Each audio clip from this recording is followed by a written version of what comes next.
Yo, yo, yo. What is up, you guys? It's your boy LZ Hoops back at it again with another performance review on these hella clean Jordan 36s. Like, man, these look mad dope for real. Definitely one of the cleanest shoes that I've played in. But anywho, let's get started with the traction. The Jordan 36s feature this full-length herringbone traction design that looks to be really good at first. But in my opinion, it was actually slightly inconsistent in some settings. For the most part, during game settings and shoot-arounds, I didn't notice too much slippage going on at all. But during some certain movements and during my actual traction test, you can actually see that my left shoe had actually some major issues with the slippage. And this court was, I would say, it's fairly clean with some dust because there was a summer camp before. But yeah, so initially I thought it might have just been that spot, right? So I tried the traction test on my GT cuts and on the right side of the shoe. And, the GT cuts performed really well on the court still, and my right side of the shoe didn't slip as bad as the left. So, this leads me to believe that I either got like a defective pair or the traction overall is just inconsistent. But like I said, during the actual in-game movements, I didn't notice too much slippage. But there were times where I felt that the bite wasn't as tacky as I would have liked it to be. In addition to all this, the shoes don't really squeak much at all, which is a huge bummer for me. For some reason, I just really like squeaky shoes, and I just feel like my footwork is better with shoes that squeak. I know it's kind of weird, but, it's just a personal thing. Furthermore, please don't use these outside. The traction pattern is very thin and pliable, and the herringbone grooves are not thick. They're very shallow. So unless you got the money to burn, please don't even consider using these outside. But all in all, I think the traction is pretty average. It does do its job well, but it is also inconsistent in some settings. And they don't really squeak. But it is weird because I played on some dusty courts and they've gripped well. And then on clean courts, they've also gripped well. But on some certain other courts, they just, they have these inconsistent issues that I was mentioning. So, honestly, if you're going to get these, just make sure to wipe consistently and you should be okay. Overall, my final score on the traction is a 78 out of 100. So next off, we got the cushioning. Boy, oh boy, do my knees feel good after playing in these bad boys. I definitely think that the cushioning is the best feature this shoe has to offer. The Jordan 36s feature this full-length zoom strobel with a double-stacked 4-foot zoom unit in the forefoot, all encased in this super plush Phylon. You can definitely feel the zoom in this shoe, especially when you break it in, and you really feel it up in the front where the zoom is double stacked. You feel super bouncy. However, though, the overall setup, the cushioning setup of this shoe is more on the plush side versus the responsive side. So the Jordan 36s, they try to maximize impact protection rather than explosiveness. So with that being said, that is why the Phylon carrier is pretty soft and plush. And there is actually a lot of midfoot compression with the Phylon setup. In a sense, it's kind of similar to the KD14, but it is a bit stiffer. After all, this is Phylon, not Cushlon. This setup is actually perfect for bigger players or older players that really need that impact protection.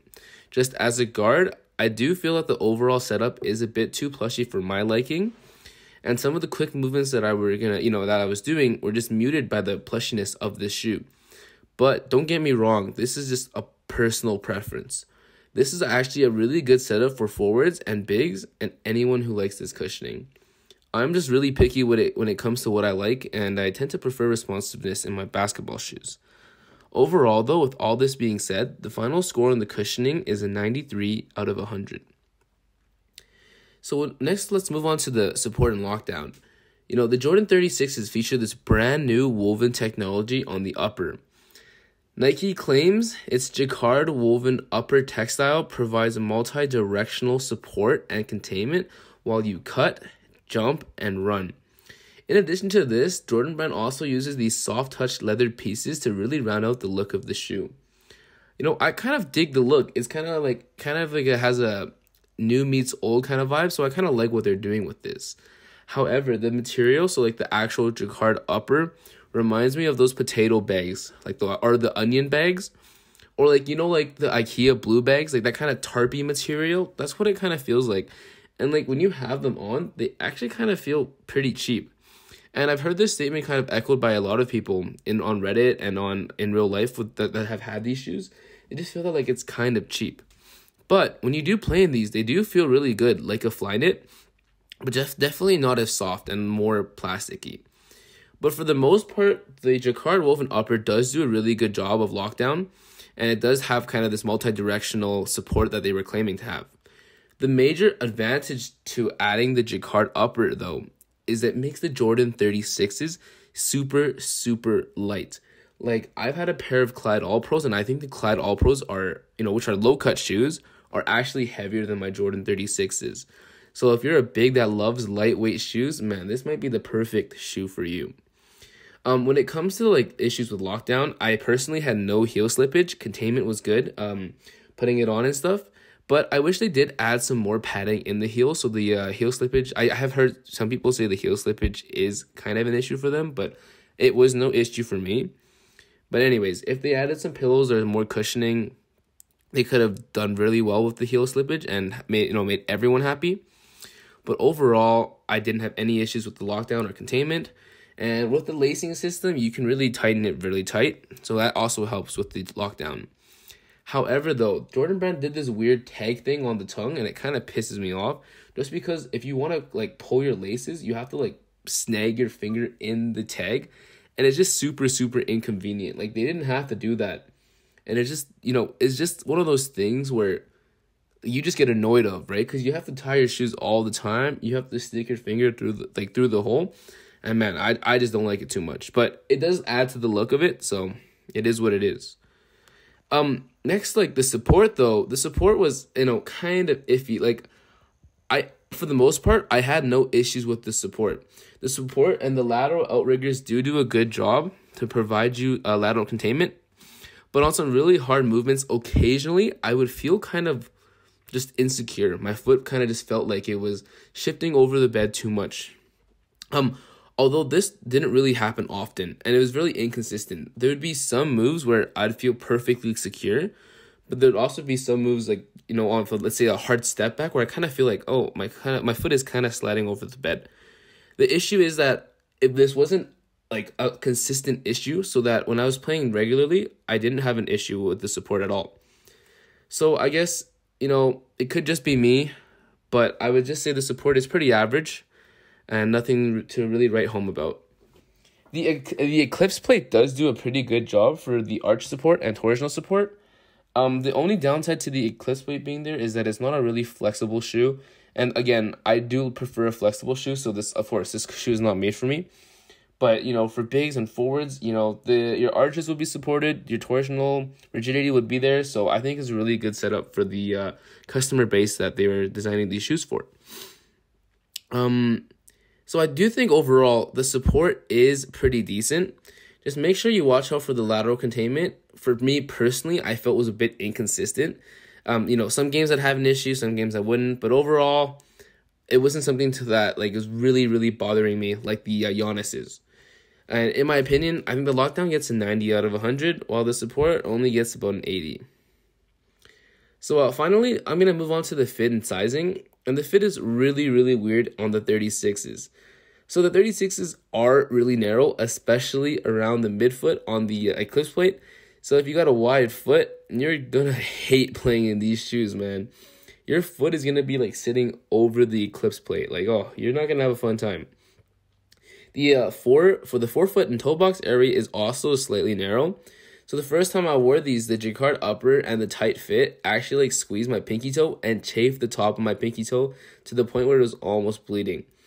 This did go away though, so you shouldn't really worry about that. But I also do have wider than normal feet, so that could be a contributor. But if you do have wide feet, I think it's just best to try these on in the store because I just don't know, right? I don't have wide feet, but I have wider than normal. And even with my wider than normal feet, I could feel that this isn't a shoe for wide footers. Not to mention, it's actually also a long fit in the toe box. Like, I wear a size 9.5 for everything, right? But when I put these on, I have a lot of space between my toe and like the edge of the shoe, right? Which I think kind of makes the shoe fit long. So I would say that if you have a normal foot, you should just go true to size. But if you have a normal foot and you like kind of a snuggier fit, you should go down half a size. And if you have a wide foot, please just try this on, because if you have a really wide foot, I don't even think you're gonna like want to play or even walk in these shoes. But I think it's just best to try these on if you have a wide foot. I'm sorry, Jordan Brand, you gotta make more wide foot friendly shoes for sure. Overall, I actually think these are a really good looking shoe and a decent performing shoe for big men and forwards. But this isn't a shoe that I really enjoyed as a guard, but that's just me.